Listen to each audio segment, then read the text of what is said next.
और इस सागर के तट के पंचम दिवस की कथा प्रारंभ में आपने सुनी।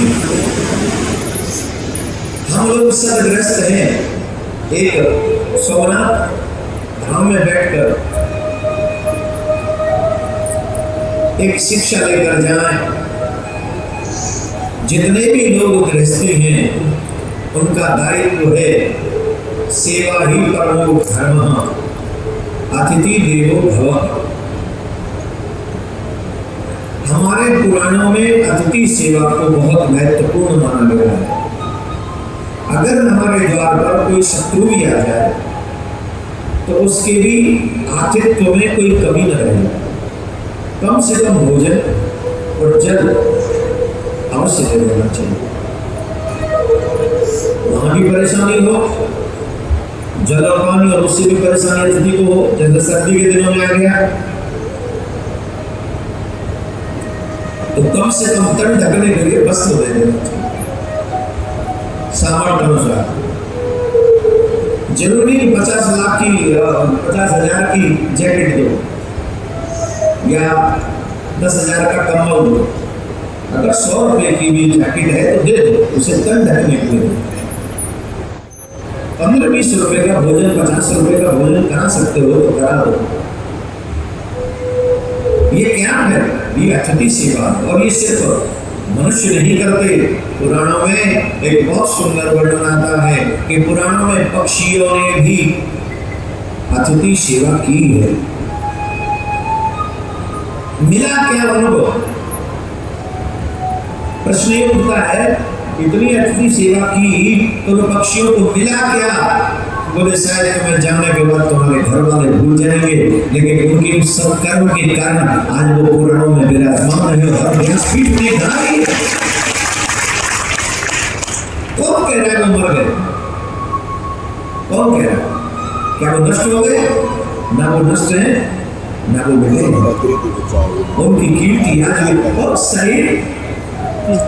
आजकल प्रॉब्लम पता है क्या? प्रॉब्लम ये है कि मनुष्य को लगता है पैसा ही सब कुछ है या ये शरीर ही सब कुछ है। शरीर कुछ नहीं है, शरीर से किए हुए सत्कर्म ही सब कुछ है। सबसे बड़ा धन वो कागज का टुकड़ा नहीं है, सबसे बड़ा धन है आपके उस शरीर से किए हुए सत्कर्म जो आपको इस धरती पे कभी मिटने ना है, मरने ना है।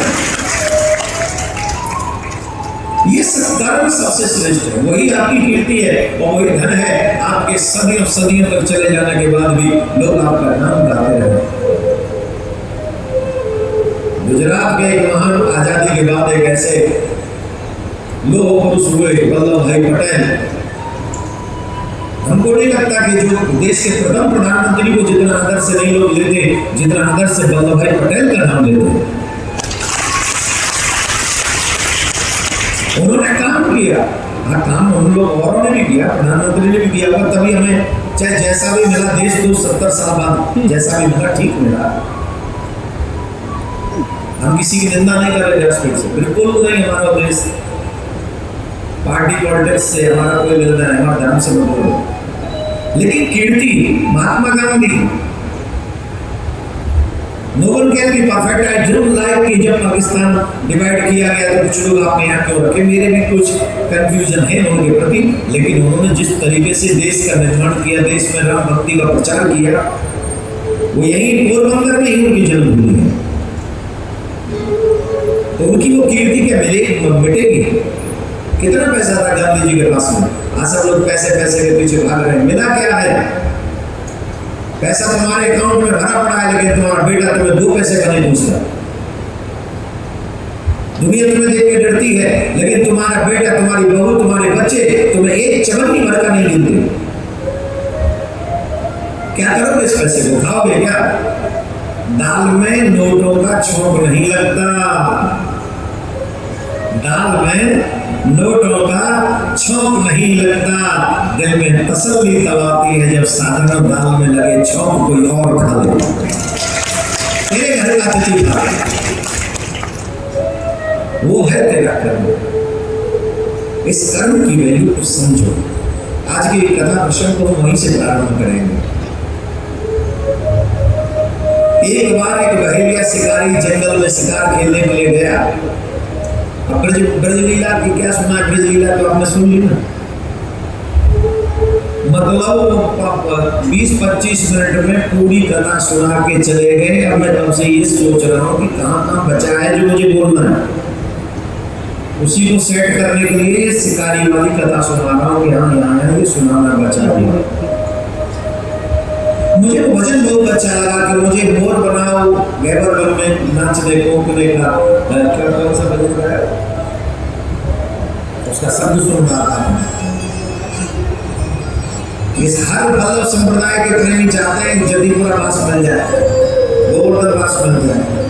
श्री गिरिराज वास में पाऊं, ब्रज तज वैकुंठ जाऊं।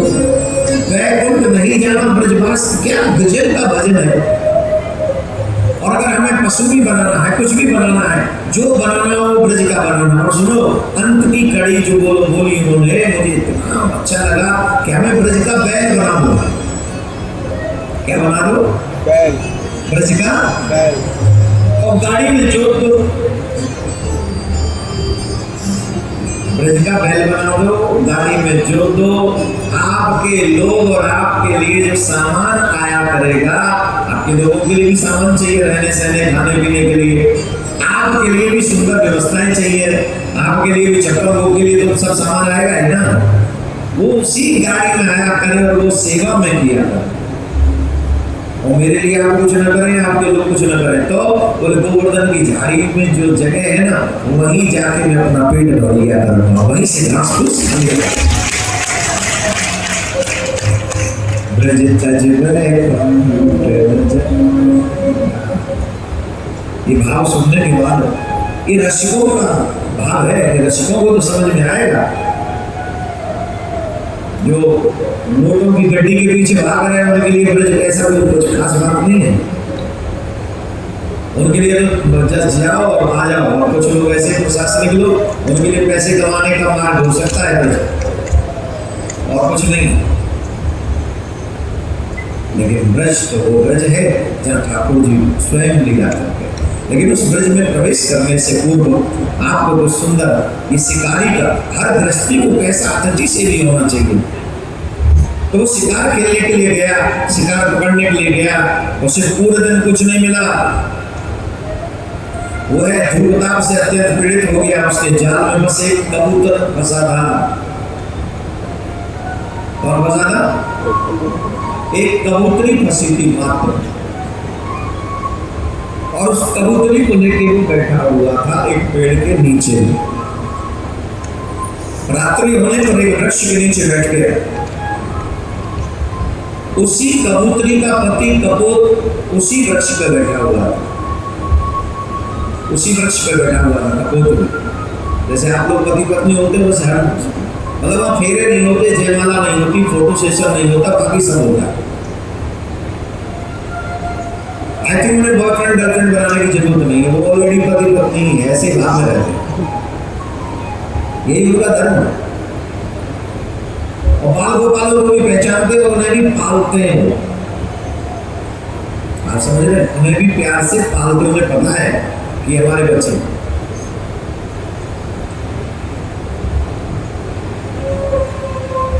लेकिन देखा जिसने मेरी पत्नी को बांध रखा है जाल में, सर्दी पड़ रही है, ठंड पड़ रही है, बारिश और धीरे धीरे पड़ रही है, जिसके कारण शिकारी को ठंड लग रही है। शिकारी को ठंड लग रही है। तो जाल में फंसी हुई कबूतरी ने अपने कपोत माने अपने पति से कहा, हे नाथ, हमारे द्वार पर एक अतिथि आया है। हमारे द्वार पर एक अतिथि आया है और गृहस्थ होने के नाते हमें अतिथि की सेवा करनी चाहिए। आप अतिथि सेवा करो, गृहस्थ धर्म का पालन करो। क्या आप भूल रहे हैं कि अतिथि की सेवा न करने पर, अतिथि के निराश होने पर गृहस्थ में किए हुए सत्कर्म उसी समय सारे नष्ट हो जाते हैं। घर द्वार पर अतिथि आए और हम उनकी सेवा न करें तो हमारा जो सत्कर्म है जीवन भर का वो नष्ट हो जाता है। इसलिए प्रयास पूर्वक अतिथि को संतुष्ट करना चाहिए, सामर्थ्य अनुसार करे। तो कपोत ने पूछा, देवी बताओ मैं क्या करूं? बोले ये बताने वाली बात कहाँ है? ठंड पड़ रही है, अतिथि को ठंड लग रही है, आप व्यवस्था करो अग्नि की कहीं से। बोले मुझे तो तुम्हें देख देख के ही दुख हो रहा है कि इसने तुम्हें बंदी बना रखा है, अब तुम्हारा जीवन जाना नहीं। बोले मेरे जीवन की चिंता मत करो, अपने धर्म की चिंता करो। आज देखो ये आज अपने आप को 99% हिंदू कहने वाले लोग, सनातनी कहने वाले लोग अपने दिल पे हाथ रख के ईमानदारी से बताओ, धर्म की चिंता है क्या?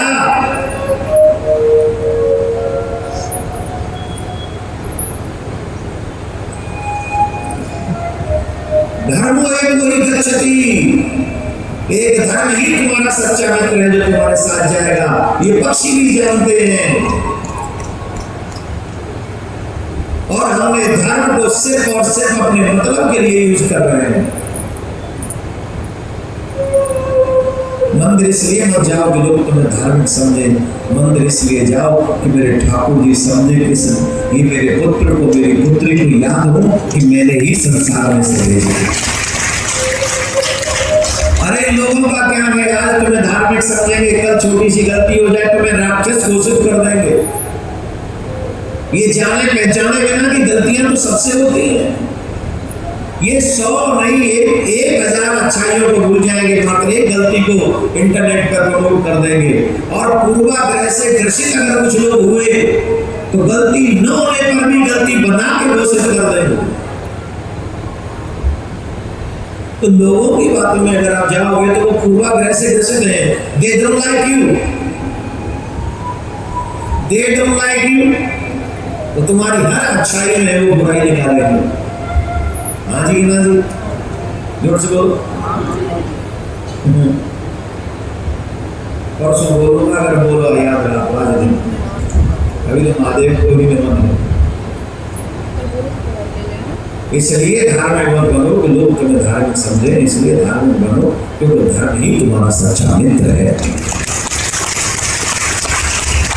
नाटक कर रहा है, ये सब नाटक और नाटक खोद नहीं रहे हैं धरती पर। कोई तुम्हारा साथ नहीं देगा, तुम्हारी कसम नहीं। उस कपोतनी ने, उस कबूतरी ने कबूतर से कहा कि डोंट थिंक अबाउट मी, मेरे बारे में मत सोचो। Only think about your responsibilities, your धर्म। तुम अपने धर्म के बारे में सोचो। तुम्हारा धर्म है, तुम्हारे द्वार पर कोई अतिथि आया है, तुम उसकी सेवा करो। संकट नहीं, सत्य के बारे में सोचो। तो कबूतर वहां से उड़ा।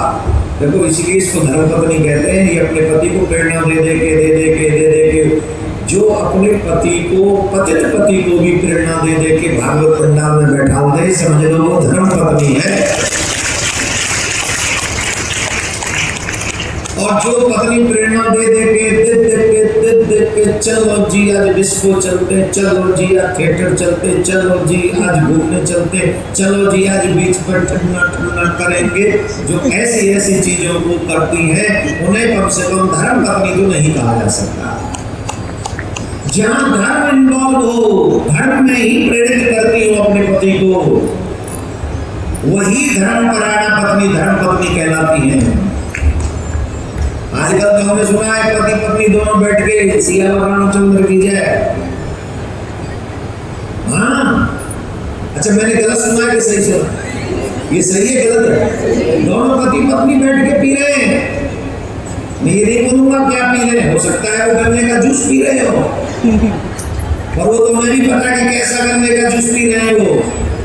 उनमें से तो कई इतना जूस पी लेते हैं कि साहब को ड्राइविंग करने लायक भी नहीं बचते।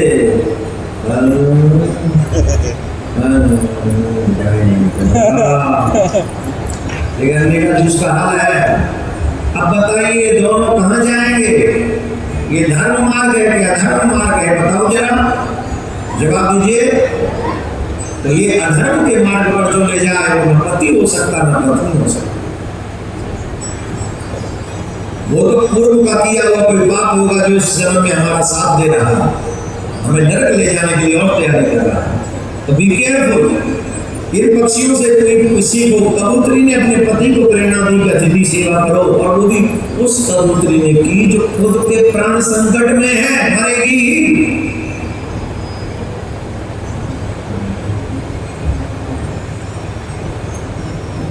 मरेगी। पति उनके गए कबूतर कहीं से लाए सूखी लकड़ी, और ऐसी लकड़ी लाए जिसमें अग्नि जल रही थी। कई आश्रमों में होती है लकड़ी वकड़ी होती है, अग्नि जलती रहती है, वहां से उठाकर लाए और उस शिकारी के पास में रख दी, और ऑलरेडी जो और लकड़ियां उधर आसपास में थी उसके ऊपर रख दी। तो धीरे धीरे धीरे धीरे अग्नि प्रज्वलित हुई, और अग्नि प्रज्वलित होने से उस शिकारी को ठंड से राहत होने लगी, ठंड से राहत होने लगी। संकट में फंसी अपनी पत्नी से कहा कबूतर ने, देवी अब तो अतिथि सेवा हो गई, अब तो गृहस्थ धर्म बच गया। बोले अभी भी नहीं बचा, सुबह से दोपहर से शाम तक ये भूखा डोल रहा है, कम से कम अतिथि हमारे घर पे भूखा तो नहीं सोना चाहिए, कुछ ऐसा प्रयास करो जिससे अतिथि की भूख मिट जाए। कबूतर ने कहा अब क्या लाऊं? बोले अब क्या लाऊं?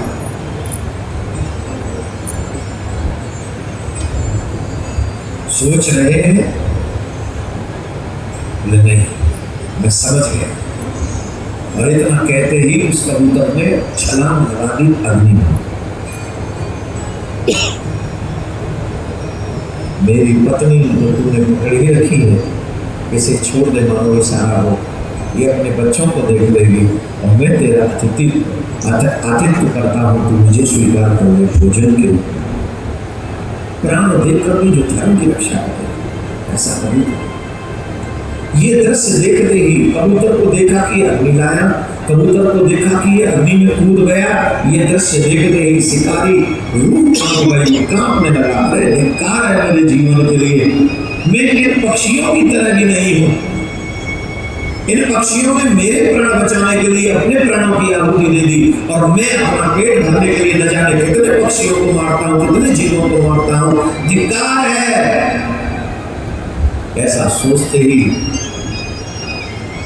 उस शिकारी ने कबूतरी को छोड़ दिया और प्रण कर लिया कि आज के बाद मैं कभी भी जीव हत्या नहीं करूंगा। लेकिन जैसे ही कबूतरी को छोड़ा, वो कितनी धर्म परायणा रही होगी। हे नाथ, आपने अपने प्राणों का त्याग करके अतिथि सेवा की है। मैं सौभाग्यवती हूं कि मुझे ऐसा पति मिला धर्मपरायण। तो मैं भी आपका अनुकरण करती करती इसी अतिथि सेवा को करूंगी, गृहस्थ आश्रम का पालन करूंगी। हे नाथ, द्वारकानाथ, हे सोमनाथ, तुम मेरे बच्चों का ध्यान रखना, मैं धर्म का ध्यान रखती हूँ। ऐसा कहकर वो भी अग्नि में डूब गए।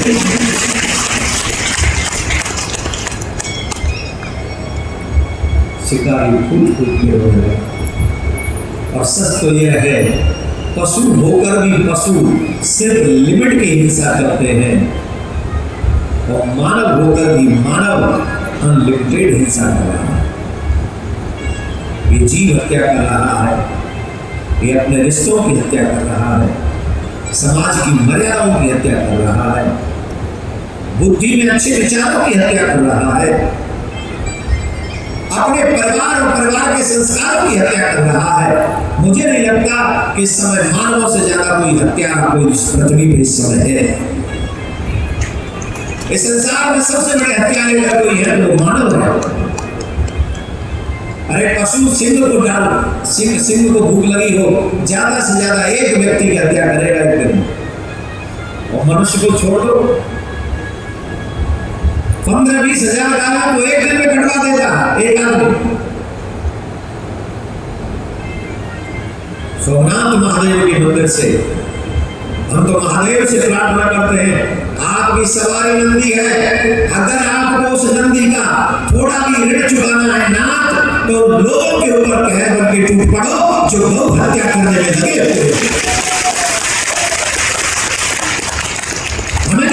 वो हिंदू है कि वो मुस्लिम है, चाहे जो हो, अगर मेरे भी एक सेकंड भी उसमें इन्वॉल्वमेंट हो तो इनाम मुझे भी छोड़ना मत, मुझे भी मत छोड़ना। ऐसा कहर बन के टूटो, उन्हें पता चल जाए पूरे सनातनियों की मां है गौ मां। मां, अगर सनातनी अपनी मां की रक्षा नहीं कर सकते, किसकी रक्षा करेंगे? राष्ट्रीय मां घोषित होनी चाहिए गौ माता। गौ को बेचने वाला भी हत्या के लिए, वैसा नहीं कोई लोग कहते हैं, एक लोग कह रहे हैं गौ बेचने वालों को भी, अरे अब हमें गौ चाहिए गौशाला में, तो किसी के पास तो जाएंगे। हाँ, ये कानून ला सकते हैं कि गौ सिर्फ हिंदुओं को ही बेची जा सकती है।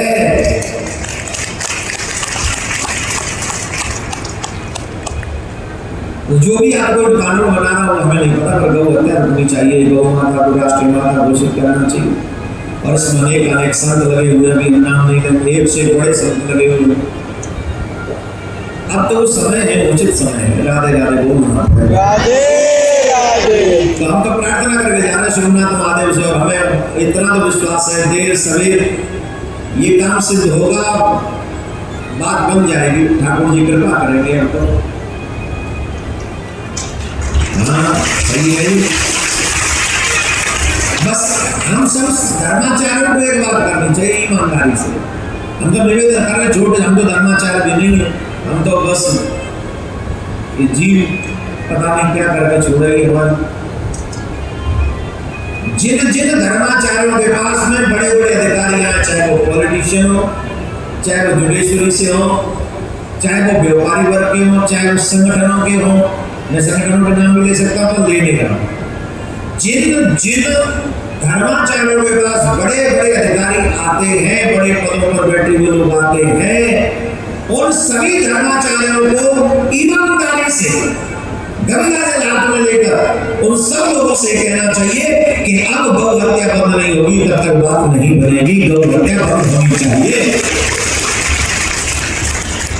सुप्रीम कोर्ट लगा सकता है, आदरणीय प्रधानमंत्री जी एक क्षण में कर सकते हैं गौ हत्या को बंद कराए कानून को लाके, या जो जिनके अधिकार में हम तो उतने कानून के जानकार नहीं है कि कोई कानून मंत्री करेगा क्या करेगा।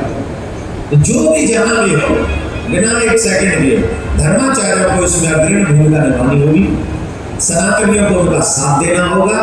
और जब सनातनी साथ दे देंगे तो हम विश्वास से कहते हैं मथुरा में कृष्ण भूमि का निर्माण होगा, सनातन बोर्ड बनेगा, मंदिर सरकारों को छोड़ने पड़ेंगे और गौ हत्या बंद होगी। और इन तीन कार्यों के होने पर सनातन की ध्वजा कभी न झुकने वाली इतनी ऊंचाई पर फहराएगी, इसमें कोई संशय नहीं है। राधे राधे बोलना पड़ेगा। मैं फिर सनातनियों से कह रहा हूं, सिर्फ फोटो काम नहीं आएगा।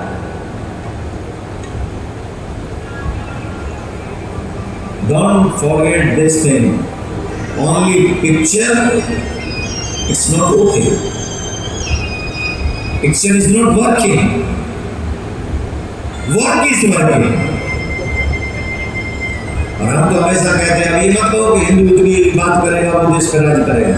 अब हर हिंदू को जैसे गौ माता की चिंता है, जैसे कृष्ण भूमि की चिंता है, जैसे राम जी की चिंता है, जैसे आने वाली बहन बेटियों की चिंता है, नेक्स्ट पीढ़ी की चिंता है, उसे एक नारा सबक कर देना चाहिए, जो हिंदू हित में काम करेगा वही देश में काम करेगा, काम करेगा। तो मेरे प्यारे हम गाते हम नहीं आ जाते हैं, अतिथि देवो भव। हम तो सोमनाथ महाराज के अतिथि हैं समय, हम अतिथि, हमारा किसके अतिथि हैं समय? हे सोमनाथ हम तुम्हारे अतिथि हैं, हम आपके अतिथि। तुम तो अपनी भाषा में बोल देते हमारा क्षमा करना, हम आपके अतिथि हैं। और 7वें दिन जब कथा पूरी करके जाए तो हमें तो 3 दक्षिणा चाहिए आपसे। पहली दक्षिणा सनातन बोर्ड का गठन हो जाए, कृष्ण भूमि मंदिर का निर्माण हो जाए, तीसरा गौ हत्या बंद इस भारत में टोटली हो जाए। अब ऐसी मति रति गति स्थिति आपको निर्माण करनी है। ये तीनों दक्षिणा तो बाबा भोलेनाथ तुम्हें सौगंध है तुम्हारे भक्तन की, करवा की भेजियो महाराज, चकाचक है। जय राधे राधे बोलना पड़ेगा। हाँ, हमारे बड़े जो भगवसिया गाते हैं, कैसे बैठो रे आलस में